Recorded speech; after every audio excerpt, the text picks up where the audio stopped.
The scream cut through the ceremonial hall like a blade through silk. Captain Mira Chin's hand moved to her sidearm before her conscious mind registered the sound. Around her, the Veltharian guards, 7 feet tall, their exoskeletons gleaming obsidian, froze in perfect formation. Their quantum rifles hummed, targeting systems searching for threats that didn't exist. The scream came again, raw and animal, echoing from somewhere beyond the crystalline archway where the Queen's procession was supposed to emerge. Mira had been assigned to this diplomatic mission because she didn't flinch. 3 years aboard the UNS Horizon, 2 first contacts, 1 evacuation under fire. She understood protocol. She understood that when you stood in the throne room of an alien civilization that could glass Earth with a thought, you kept your weapon holstered and your face neutral. But that scream wasn't protocol. That was agony. The Veltharian commander, K'Arthek, didn't move.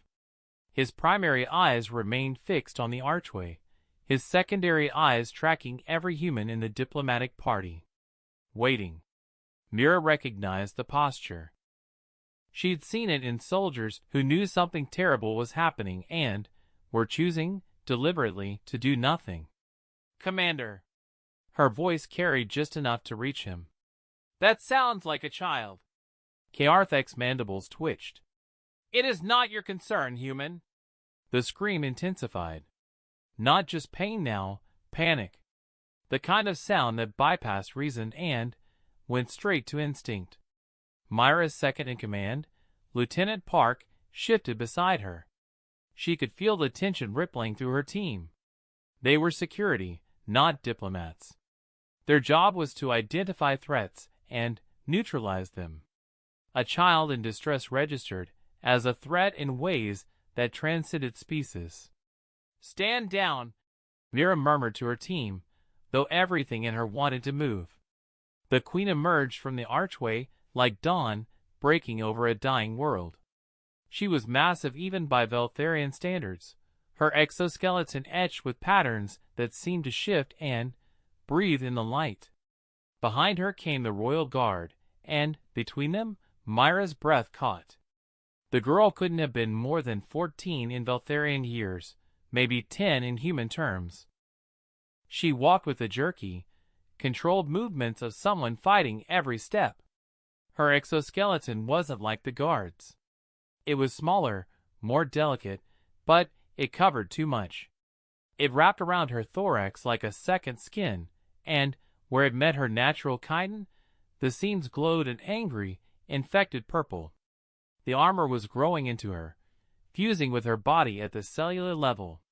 The girl's eyes, 3 of them, arranged in the traditional Veltharian triangle, were wide with terror. She stumbled.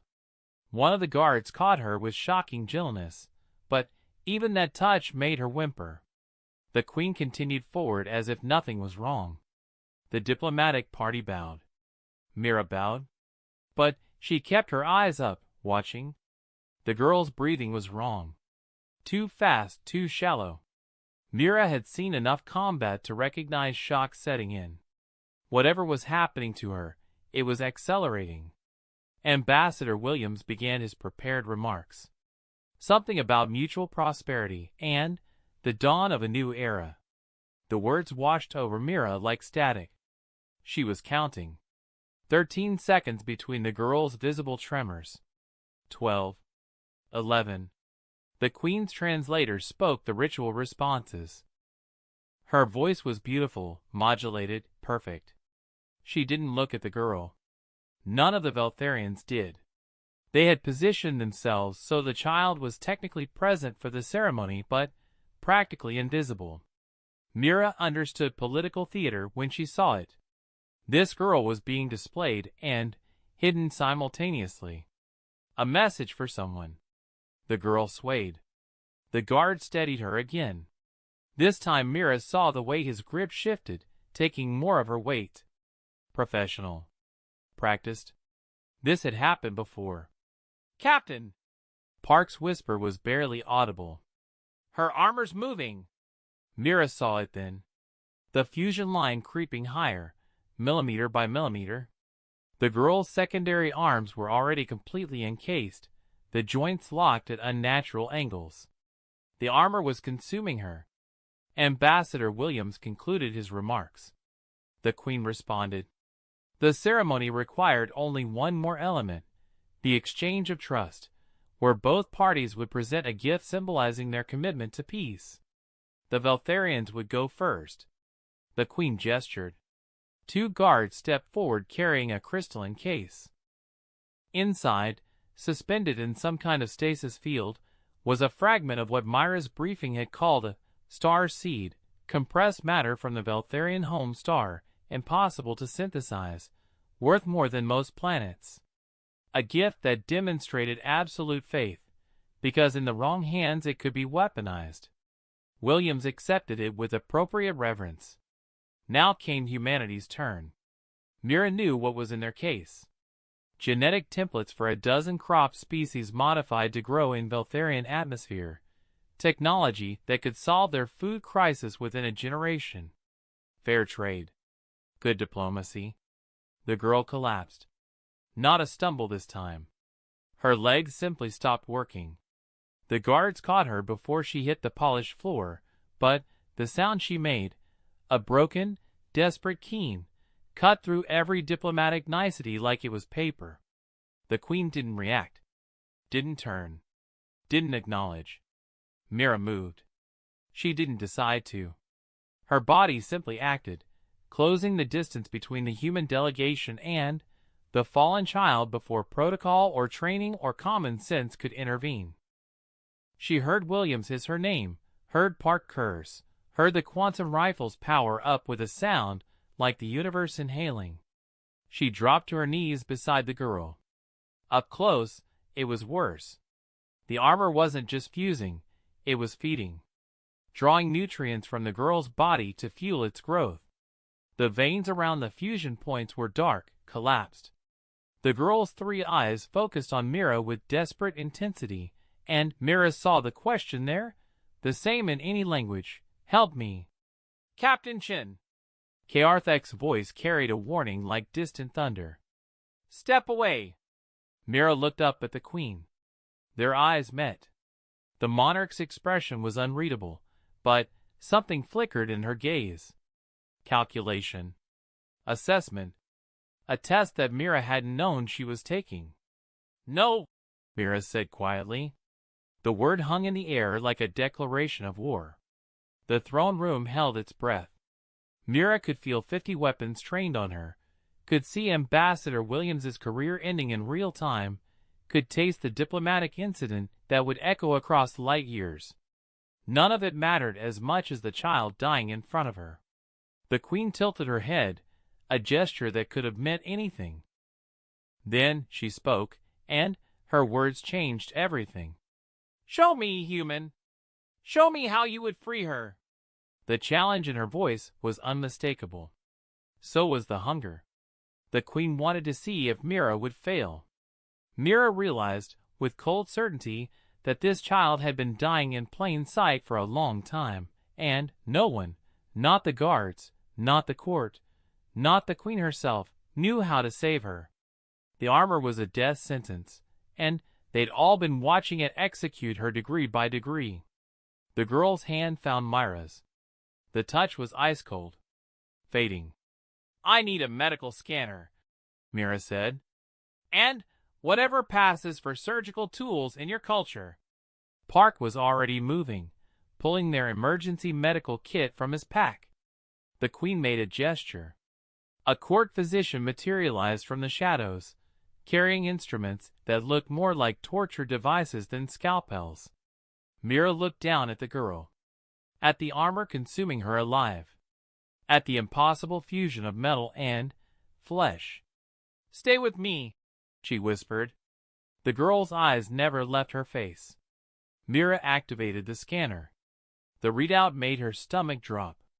The armor had reached the girl's primary circulatory system. Minutes, maybe. Not hours. She picked up the first tool, something curved and wickedly sharp. Her hand was steady. It had to be. The entire assembled court watched as a human attempted the impossible. The scanners displayed pulse with urgent warnings as Mira mapped the armor's integration points. 12 major fusion sites, hundreds of minor ones. Each connection represented 1,000 nerve endings screaming in protest, blood vessels rerouted and, compressed, bone structure warping to accommodate foreign material. The girl, her name was Xira, Mira learned from the physician's muttered commentary, had been wearing this armor for 3 cycles. In human terms, roughly 14 months. Why? The word escaped before Mira could stop it. The physician's translator stayed silent, but his secondary eyes flicked toward the queen. That told Mira everything. This wasn't an accident. This was punishment, or tradition, or some cultural horror that had seemed justified until a stranger knelt in the throne room and asked the simplest question, "Why are you letting her die?" Xira's breathing had gone shallow and rapid, hyperventilating. Mira had seen this in trauma patients, the body's last desperate attempt to oxygenate tissue before system failure. She had minutes, not the hours a proper procedure would require. "I need her sedated," Mira said. The physician made a negative gesture, mandibles clicking. "The armor rejects chemical intervention. It interprets sedation as an attack and accelerates integration." Of course it did. Mira forced her mind to shift, to see the armor not as an enemy but as a system. Systems had logic. Systems had weaknesses. She studied the fusion points again. The armor was sophisticated. It had tapped into Xira's nervous system, reading her bioelectric signals and responding in kind. When Xira panicked, it tightened. When she tried to remove it, it dug deeper. A perfect trap. Unless you convinced it, there was no threat. "Xira!" Mira kept her voice level, unthreatening. "I need you to listen to my breathing. Match it. Slow and steady." The girl's 3 eyes were glassy with pain, but she focused on Mira. Tried. Her chest hitched, stuttered, gradually found rhythm. Mira breathed with her, maintaining eye contact, letting her own calm bleed into the space between them. The armor's glow shifted from angry purple to a slightly cooler violet. Park caught on immediately. He knelt on Xira's other side, breathing in sync with Mira. Then, Lieutenant Morrison joined them, then Specialist Chen. The human delegation formed a circle, their breathing synchronized, a bubble of manufactured calm in the center of alien court. The armor continued to cool. Not much, but enough. "The seams," the physician whispered. "Where new growth meets old. That's where it's weakest." Mira selected the finest blade from his kit. She'd done field surgery before, emergency amputations, extracting shrapnel, once repairing a punctured lung with a medical stapler and prayer. But always with proper anesthetic, proper lighting, proper backup. This was battlefield medicine in a throne room, with 100 hostile witnesses and 0 margin for error. She positioned the blade at the first seam, where fresh armor was creeping across Xira's shoulder joint. "This will hurt. I'm sorry." Xira's response was barely audible. "Do it." The blade went in. The armor shrieked, an actual sound, high-pitched and furious, like metal tearing. Xira went rigid, every muscle locked, but she kept breathing, kept matching Myra's rhythm. Blood welled up, darker than human blood, almost black in the throne room's light. The armor fought back. It pulsed, sending what had to be agony through every integrated nerve cluster. Mira felt Xira's hand crushing hers, felt the tremors racking the girl's body. But the scene was separating, millimeter by millimeter. "Quantum torch," Mira said. "Lowest setting." The physician hesitated. Karthek stepped forward, pulling a device from his belt. He handed it to Mira without a word. Their eyes met. His expression was unreadable, but He didn't stop her. Mira activated the torch. A hair-thin beam of coherent light extended from the tip. She'd seen these weapons carved through starship hulls. On the lowest setting, it barely glowed. She applied it to the exposed seam. The armor recoiled, actually pulling back from the heat. Not far, fractions of a millimeter, but enough. Mira worked the blade deeper, widening the gap, separating armor from flesh with hands that had forgotten how to shake. The first integration point gave way with a wet tearing sound.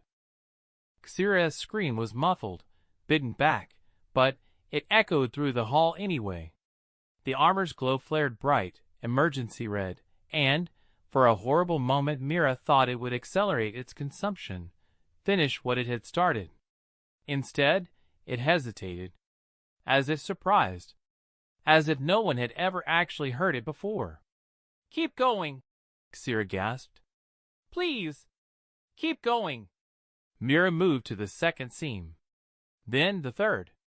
Each separation was a small war, blade and torch and steady hands against an enemy that had been winning for 14 months.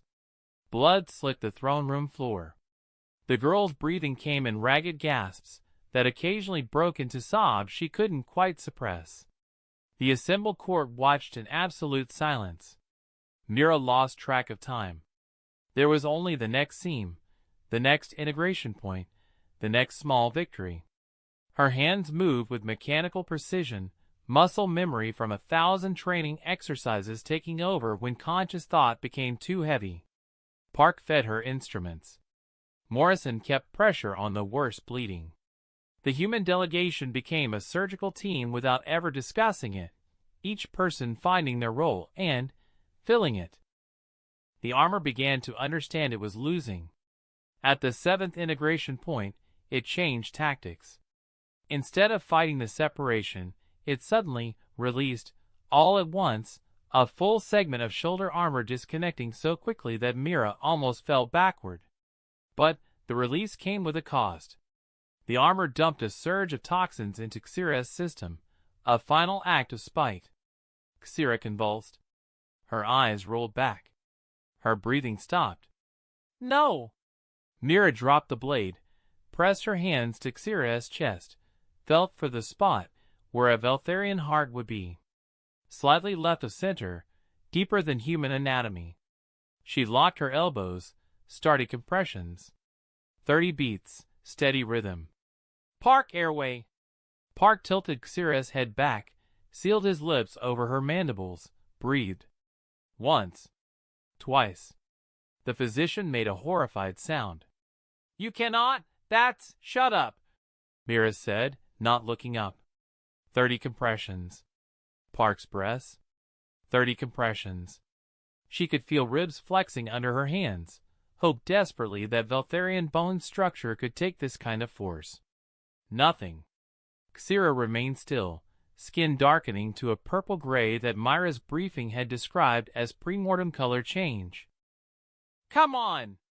Mira increased the force of her compressions, felt something crack. Couldn't stop.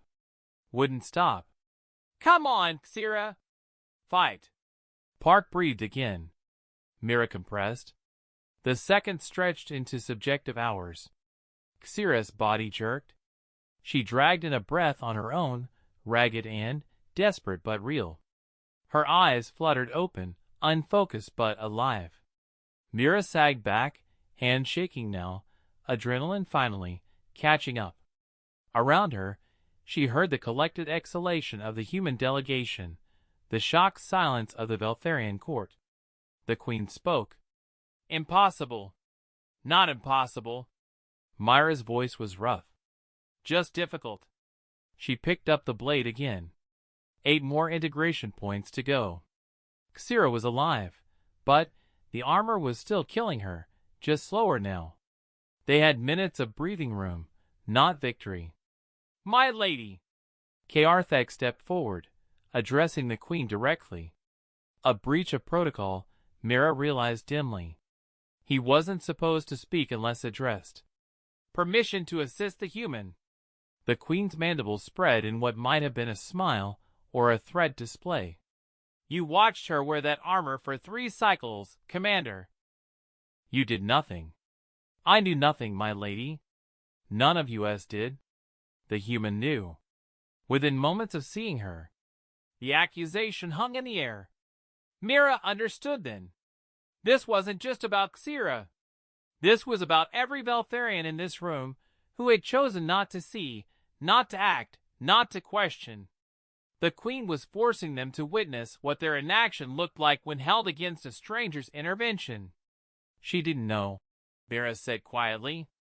She just acted. There's a difference. The queen's gaze fixed on her. Is there human? Mira met her eyes. Your Majesty, with respect, I don't care about the politics of this situation. I care about the child dying on your floor. May I continue? For a long moment, the queen said nothing. Then she gestured. Commander Kaarthek, assist her. Anyone else who wishes to help, do so. Let us see how many of my court discover sudden knowledge. It was a test and a condemnation wrapped together. But it worked. Kaarthek knelt across from Mira, his massive hand surprisingly gentle as he helped stabilize Xira. The court physician moved closer, no longer muttering objections. 2 more guards joined them. Then, a figure in elaborate robes, who might have been a noble or a priest or something Mira's briefing had never covered. Together, they worked. Mira led, but it became a collaborative surgery, Veltharian knowledge of their own physiology combining with human stubbornness and improvisation. The 8th integration point. The 9th. Each separation was slightly easier, as if the armor recognized it was outnumbered and outmatched. The 10th point was anchored directly into Xira's primary nerve cluster. Touching it made her entire right side spasm. There was no clean way to remove it, no clever trick that would minimize damage. I have to cut deep, Mira told Xira. You'll lose feeling in your secondary arm. Maybe permanently. Xira's laugh was broken glass. Take it. Take all of them if it means this ends. Mira cut. The armor released with a sound like bone breaking. Xira's scream would haunt Myra's dreams for years. But the integration point came free, trailing cauterized nerve endings and tissue that would need months of rehabilitation. 11. 12. The final integration point was the smallest and the deepest, buried in the joint where Xira's thorax met her abdomen. Myra's hands were cramping, her vision narrowing with exhaustion. She'd been working for her. She checked her chrono. 43 minutes. It felt like days. Almost there, she whispered. Last one. The blade slipped. She corrected, but not before opening a shallow cut across Xira's carapace. The girl didn't even flinch. She'd gone beyond pain into some gray place where sensation couldn't reach. Mira steadied her grip, positioned the quantum torch, made the final cut. The armor fell away. Not piece by piece this time. The entire remaining structure simply detached, as if a switch had flipped. It clattered to the floor between them, lifeless metal that had moments ago been an instrument of torture. Xira lay still, her body a roadmap of trauma, scars, burns, places where armor had fused so deeply that removing it left permanent marks. But her breathing was steady. Her color was improving. Her 3 eyes found Myra's face and held there. Thank you, she whispered. Mira nodded, not trusting her voice. The physician was already moving in with what looked like bandages and medication, his earlier reluctance replaced by focused efficiency. The guards lifted Xira with extraordinary care, preparing to move her to whatever passed for a medical bay. Mira stood. Her knees barely held her. Park steadied her elbow, and she gave him a grateful nod. The queen stepped forward. Up close, she was even more imposing, ancient and powerful and utterly unreadable. You have disrupted a formal ceremony, Captain Chen. Violated protocol. Interfered in matters you do not understand. Mira straightened. Yes, Your Majesty. Xira wore that armor as punishment for her family's crimes against the throne. 3 cycles of suffering to redeem 3 generations of betrayal. You have ended that punishment prematurely. So it was intentional. Mira felt cold anger settle in her chest. Then, punish me instead. The queen's mandibles spread wider. You would take her place? If that's what justice requires in your culture, yes. It is not. The queen's voice shifted, lost some of its formal edge. But I needed to know if you would offer. Mira frowned. I don't understand. 3 cycles ago, I ordered that armor placed on Xira. I told my court it was justice. Traditional punishment for traditional crimes. The queen paused. None of them questioned me. None of them asked if there might be another way. They watched her suffer and called it righteousness. The throne room was so silent Mira could hear her own heartbeat. Then you arrived, the queen continued. An alien who shares nothing of our culture, our history, our laws. And, within minutes, you did what my entire court would not. You saw suffering and acted to end it. Understanding dawned slowly. This was a test. Everything is a test, Captain, when you rule a civilization. The queen's voice carried a weight that spoke of centuries, of burdens Mira couldn't imagine. I placed that armor on Xira knowing it would kill her. Knowing someone would have to choose, follow tradition, or choose compassion. For 3 cycles, my people chose tradition. That's monstrous, Mira said before she could stop herself. Yes, the queen agreed simply. It is. But it showed me the truth of my court. They value protocol over life. Tradition over mercy. She looked at Kaarthek, at the physician, at the guards who had finally helped only after Mira had led the way. A civilization that cannot question its own cruelty is already dying. She turned back to Mira. You humans fought a war among yourselves that nearly destroyed your species. You created weapons that could sterilize planets. Yet somehow, you emerged choosing cooperation over dominance. I read your histories, Captain. I know what you overcame. We're not perfect, Mira said quietly. No. But when you saw suffering, your first instinct was to end it. Even at great personal cost. Even without understanding the context. The queen gestured to the abandoned armor on the floor. That is the difference between a civilization that will endure and one that will ossify into irrelevance. She raised her voice, addressing the entire court. Effective immediately, the punishment of integration armor is abolished. Xira's family crimes are pardoned. And this human, this Captain Mirachin, has taught us a lesson worth more than any trade agreement or diplomatic treaty. The queen looked at Mira. Your species asked for alliance. You have it. Not because of the gifts you brought, but because of the values you demonstrated. Welcome, humans, to the galactic community. May you teach us to be better than we have been. Mira realized she was crying. Just a little. She wiped her eyes quickly, professional even now. Thank you, Your Majesty. But I wasn't trying to teach anything. I just couldn't watch her die. I know, the queen said. That's precisely the point. Later, much later, after the diplomatic formalities had concluded and the treaty had been signed, Mira found herself in the medical bay.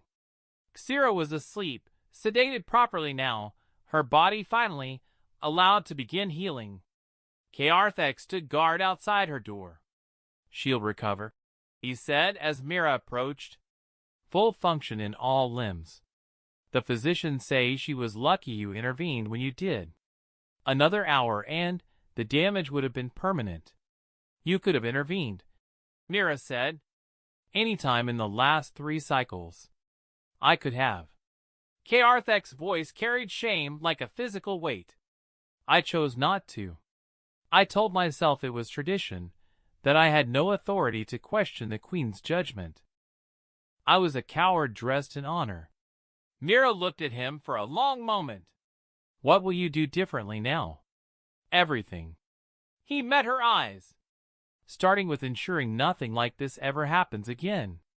The Queen has appointed me to reform our justice system, to question every tradition that prioritizes suffering over rehabilitation.